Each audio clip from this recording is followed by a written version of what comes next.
Some songs don't just play. They stop you cold. They pull you back to a moment, a person, a place you thought you forgot. Country music has given the world songs like that. Songs that hit deeper than most people admit.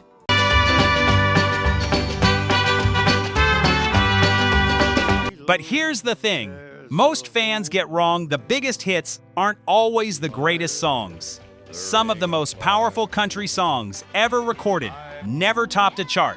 Some were almost never released at all. Went half crazy now and then. This is the real list. Built on history. Built on truth. 10 songs that changed how people feel music, not just how they hear it. Stay till the end, because the #1 song on this list will surprise you. Number 10, Garth Brooks, The Dance. Looking back. Close your eyes for a second. Think about a quiet room late at night. Just you and this song coming through the speakers.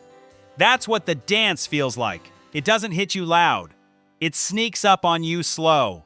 And by the time the chorus lands, you're already somewhere else in your mind. Somewhere you thought you'd put away a long time ago.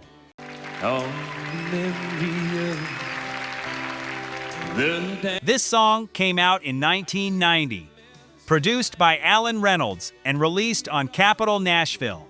Garth was still finding his footing at that point. But this song, this was the one that showed everybody he wasn't just another hat act riding the wave.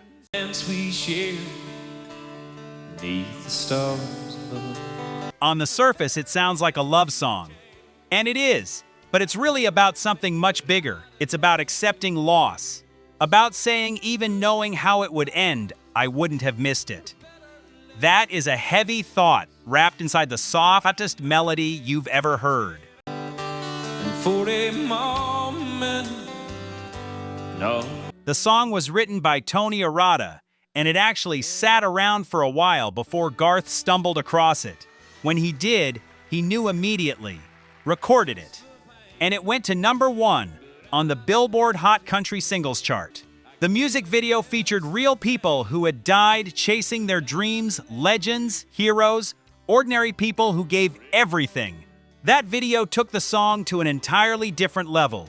The world was a ride, but how could I have known? Here's what most fans don't know. The label wasn't sold on it as a single at first.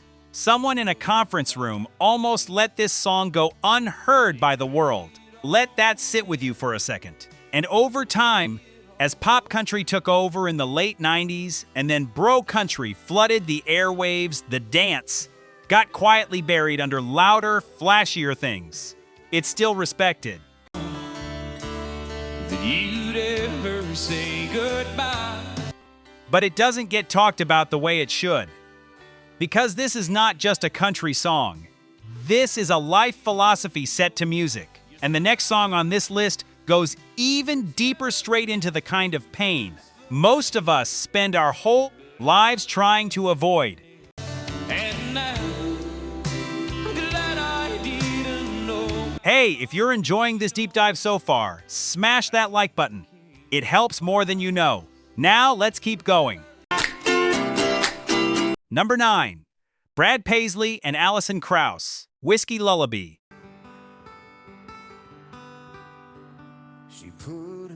Picture a dusty porch, a man sitting alone, an empty bottle beside him. That kind of quiet that is actually louder than noise. That's the world this song lives in. Released in 2004 on Arista Nashville and produced by Frank Rogers, this song tells the story of two people destroyed by love. Like the burning end of a midnight. First a man, then the woman who broke him, both drinking themselves to death. It doesn't sugarcoat a single thing. Brad Paisley was already known for his lighter, playful side by that point. Alison Krauss brought a haunting, almost angelic voice that made this song feel like a funeral hymn and a country ballad folded into one. Cigarette.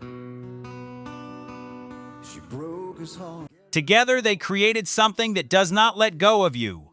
It won the CMA Award for Musical Event of the Year in 2004. It also won the ACM Award for Single of the Year. But what makes it truly special is that it walks right up to the darkest corners of human life, addiction, grief, regret, and it does not flinch. It just stands there and looks you in the eye.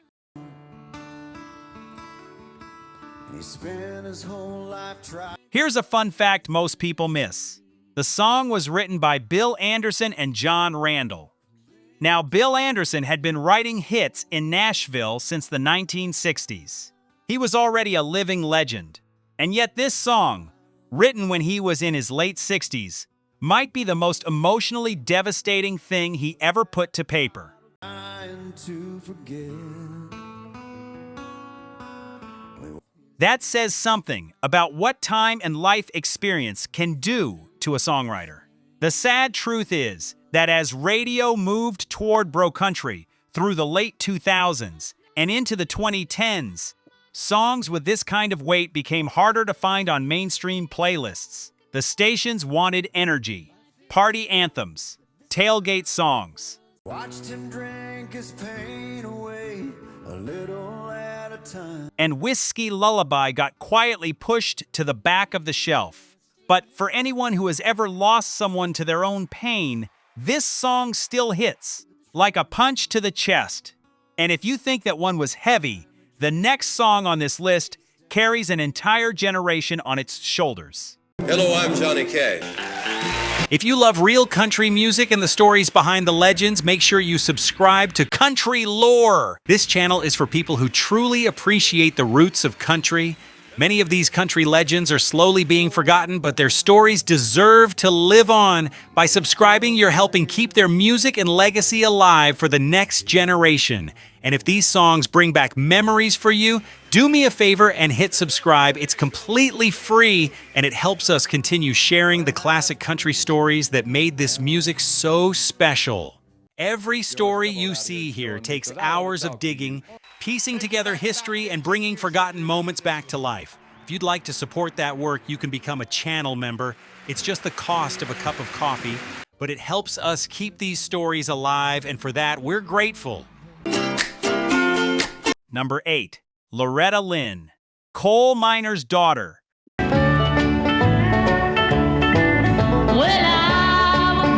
Think about a tiny house tucked into the hills of Kentucky. No running water, 8 children, a daddy who worked the mines every single day just to keep the family from going under.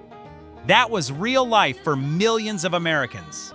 And Loretta Lynn sang about it like she was sitting right beside you on the porch because she had lived every word.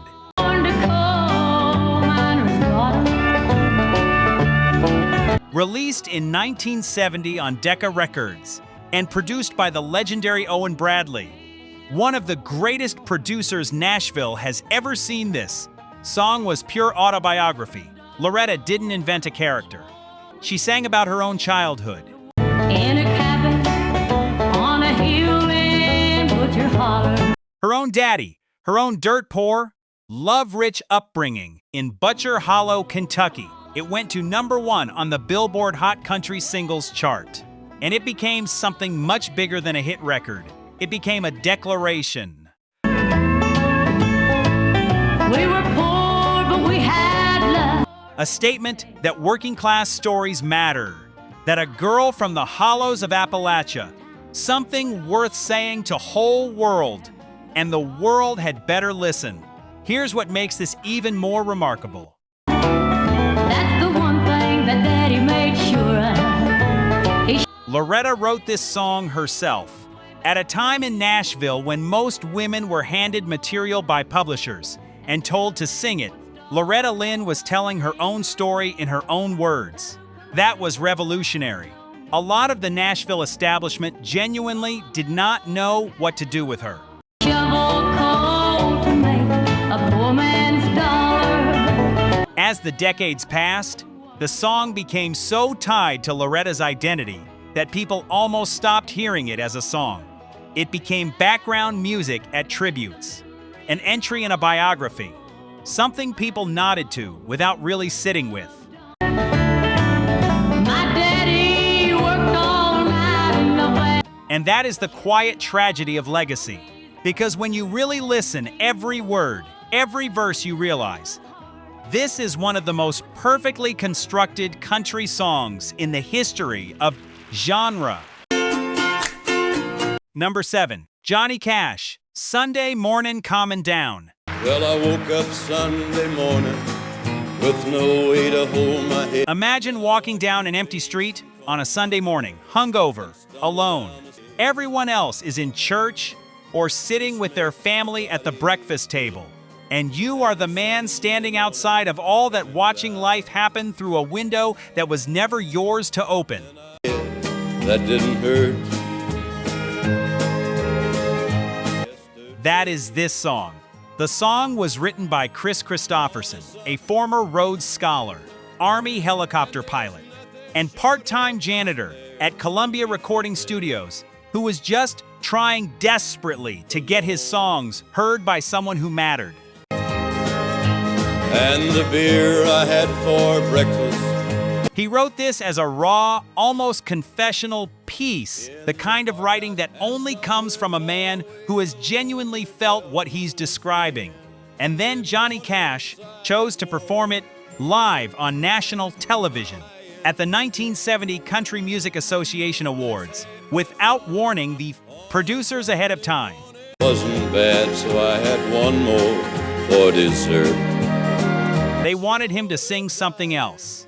Something cleaner, safer, easier for primetime audiences. He sang this instead, live, in front of millions of people. And it stopped the room cold. Cash was signed to Columbia Records at the time. The song went on to win the CMA Award for Song of the Year in 1970. Then I fumbled And Kris Kristofferson, the unknown janitor-songwriter, suddenly became one of the most respected writers in all of Nashville almost overnight. Here's the behind-the-scenes truth most fans never heard. The CBS television network had serious concerns about some of the lyrics because they referenced getting high. in my closet to my clothes and found my cleanest dirty shirt. Cash didn't change a single word. He performed it exactly as written. In 1970, on live national television, that took a kind of courage that most artists today would not be willing to test.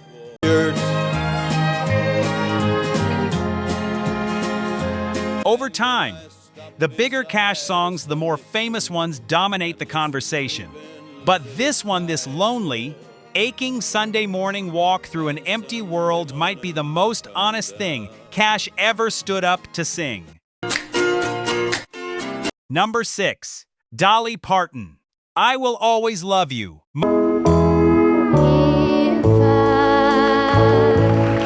Most people hear those words and immediately picture a certain iconic pop power ballad. But hold on, because the original country recording is a completely different emotional experience. Quieter, more personal, almost like a whispered goodbye in a doorway. Dolly Parton wrote and recorded this song in 1973, released on Monument Records and produced by Bob Ferguson.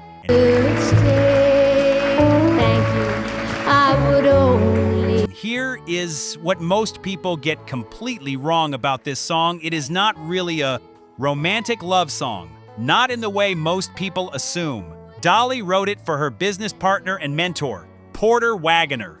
She was leaving his television show to pursue her own solo career.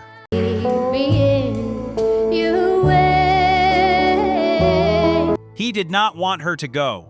There was real tension between them. And instead of fighting, instead of letting it turn ugly, she wrote this song, played it for him privately. He cried, and he agreed to let her go. It went to #1 on the Billboard Hot Country Singles chart twice. Once in 1974 and again in 1982.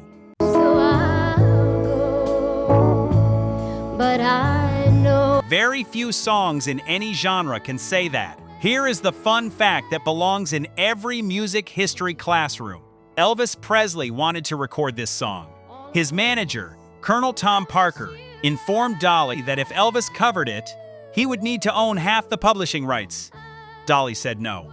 She kept her song, and history proved exactly how right she was. Oh, I'll think of you each step. But because Whitney Houston's version became a global phenomenon in 1992, the original country recording gets overlooked by anyone under 50. Younger audiences don't even know Dolly wrote it. They don't know it was a quiet, dignified goodbye to a mentor, not a stadium-sized love declaration. Of the way, and That gap in knowledge is a quiet injustice to one of the best songwriters country music has ever been lucky enough to have. And speaking of injustice, the next song on this list brings us to a story that still makes certain people in Nashville uncomfortable to talk about. This is the one I promised you at the beginning. Number 5, Rodney Atkins. If you're going through hell before the devil even knows. Well, you know those times when you feel like there's a sign there on your back. Picture a man driving down a back road in the middle of the night. Headlights cutting through the dark. Every problem he has riding shotguns beside him.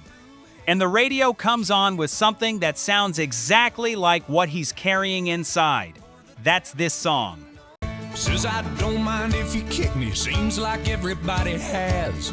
Released in 2006 on Curb Records and produced by Ted Hewitt, it climbed to number 1 on the Billboard Hot Country Songs chart. And on the surface, it sounds like an upbeat, feel-good country radio track, catchy, singable, easy to put on in the background.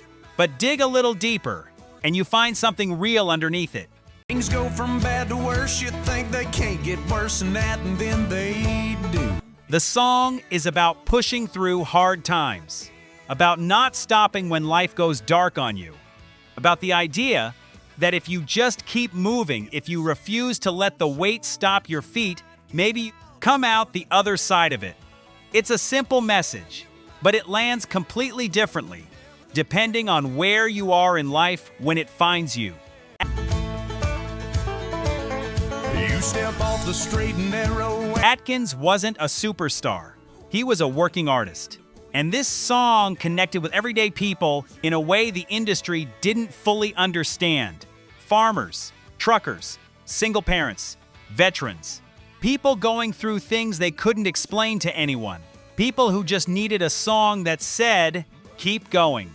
And you don't know where you are. Use the needle of your compass to sew up your... Here's the truth about Rodney Atkins. This was his biggest hit, and yet he never became a household name the way some of his chart rivals did. Nashville moved fast in those years. New faces kept arriving, and Atkins quietly faded from the front page of country music while his song kept living in people's lives. Broken heart, ask directions from a genie in a bottle of Jim Beam. That is the cruelty of the industry sometimes. A song can touch millions of people, genuinely change how someone gets through a hard week, and the artist who made it can still end up forgotten by the machine that needed him. But this song, put it on when things get rough. It still works. Every time. And she lies to you. That's when you learn the truth. If you're... The next one takes us deep into outlaw country territory, and it carries one of the most heartbreaking behind-the-scenes stories in all of American music. Number 4. Merle Haggard and Willie Nelson, Pancho and Lefty. On the road, my friend, was gonna keep you free. And yes, if you were paying attention at the beginning of this video, this is the story I told you was coming. The one that gets complicated. The one that shows you how brutal this industry can be to the very people who create the music everyone else profits from. Let's start with the song itself. And clean, and now you wear your skin like iron. Pancho and Lefty is one of the most beautifully written songs in the history of American music. That is not an exaggeration. It is a story song about two outlaws, Pancho, a legendary bandit living by his own code, and Lefty, the man who may have quietly betrayed him to save himself. The song is cinematic. It reads like a short novel packed into 4 minutes of music. And your breath is hard as kerosene. The recording by Merle Haggard and Willie Nelson came out in 1983 on Epic Records. Produced by Chips Moman, it went to #1. It won the CMA Award for Single of the Year. Critics called it a masterpiece, but the man who wrote it was not living anything close to that kind of success. Weren't your mama's only boy, but her favorite one. Now here's where the story gets complicated. And I want to be fair to everyone involved, because there are different versions of this story, and real people's reputations are connected to it.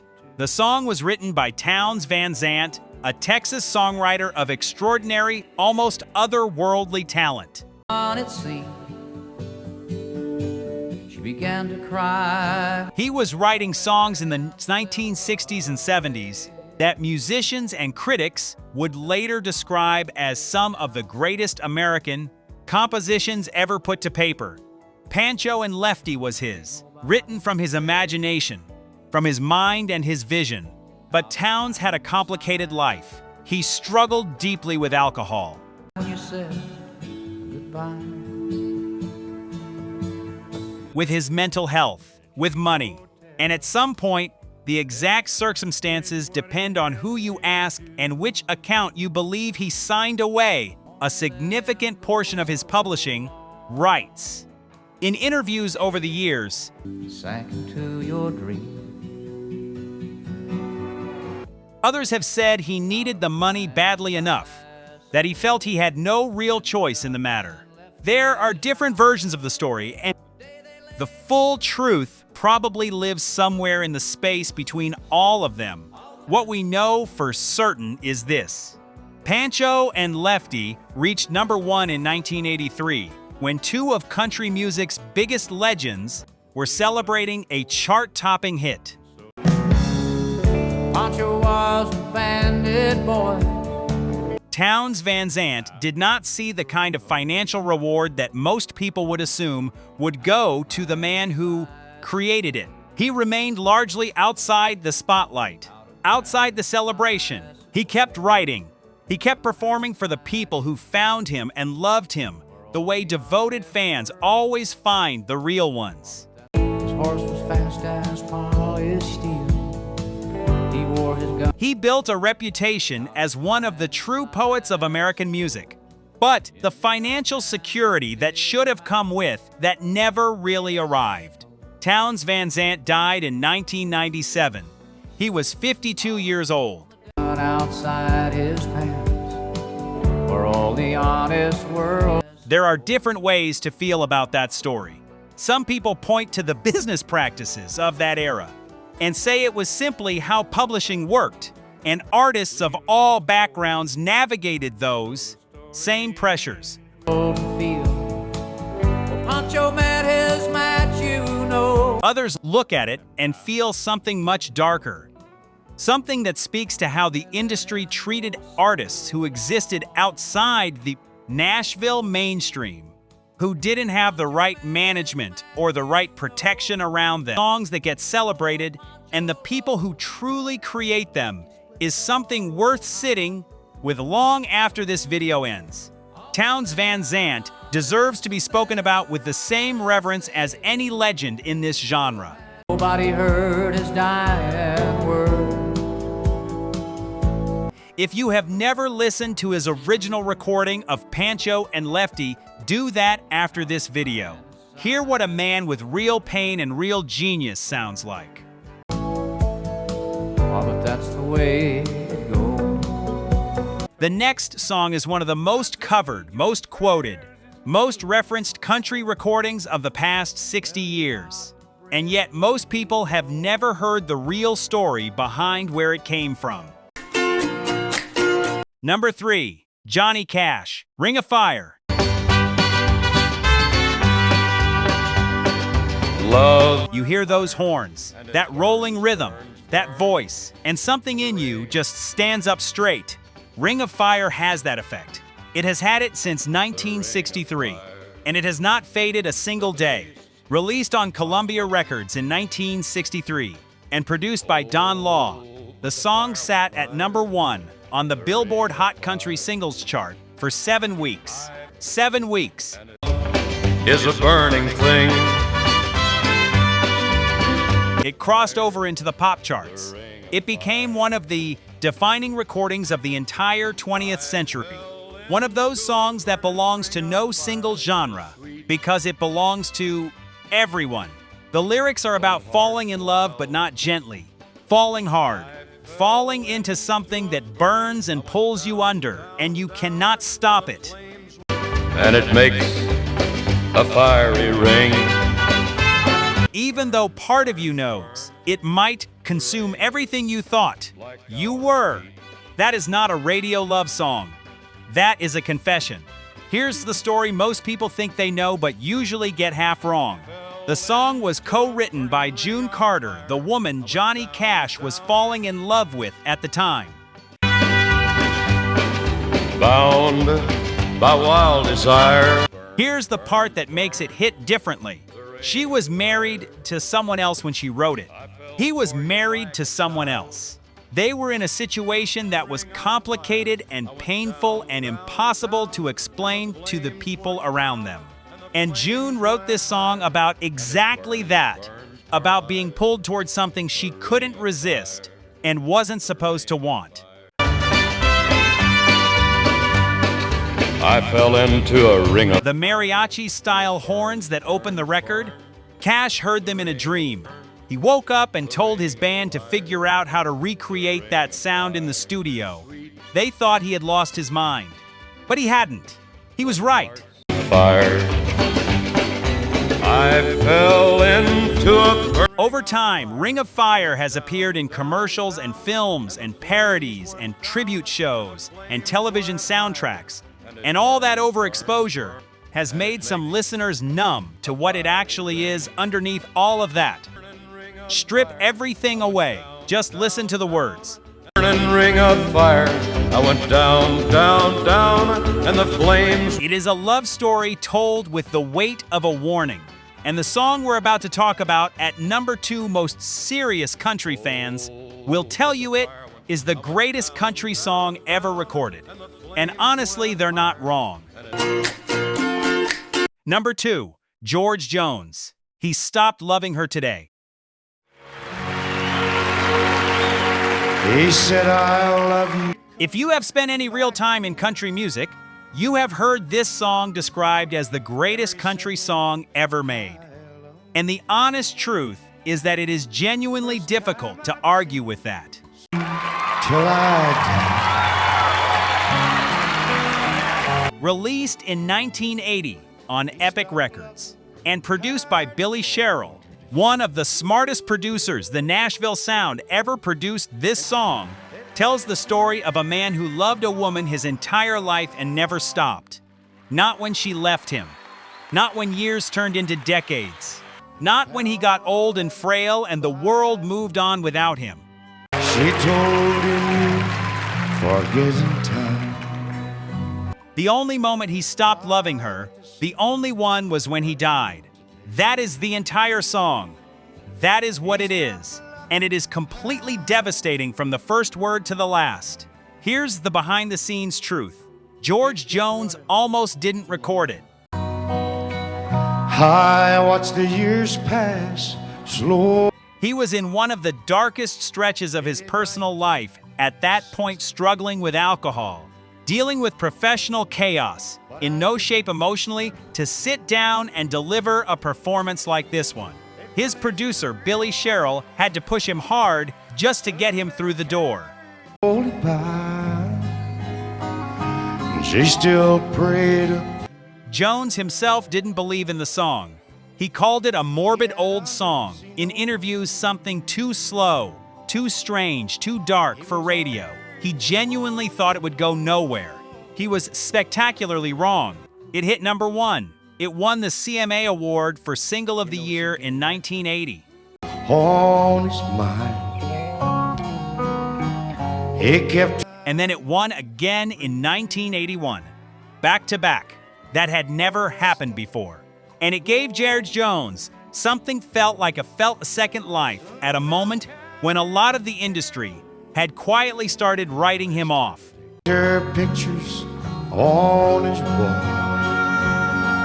The recording session itself was not easy. Jones reportedly broke down more than once while singing it. What you hear on that record is not craft. It is not performance. That is a man feeling every single word as he sings it. Went half crazy now and then. Over the years, as country formats shifted and new generations arrived with different tastes, George Jones became more of a museum exhibit than an active radio presence.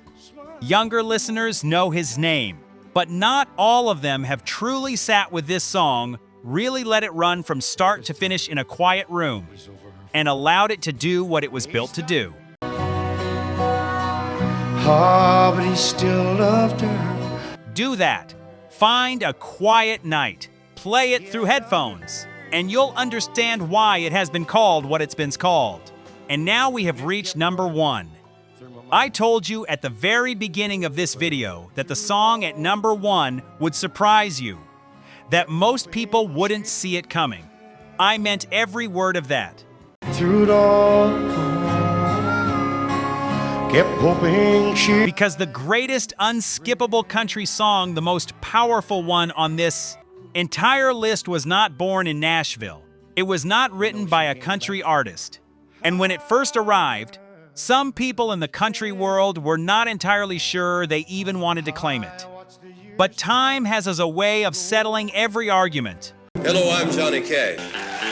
If you love real country music and the stories behind the legends, make sure you subscribe to Country Lore. This channel is for people who truly appreciate the roots of country. Many of these country legends are slowly being forgotten, but their stories deserve to live on. By subscribing, you're helping keep their music and legacy alive for the next generation. And if these songs bring back memories for you, do me a favor and hit subscribe. It's completely free, and it helps us continue sharing the classic country stories that made this music so special. Every story you see here takes hours of digging, piecing together history and bringing forgotten moments back to life. If you'd like to support that work, you can become a channel member. It's just the cost of a cup of coffee, but it helps us keep these stories alive, and for that, we're grateful.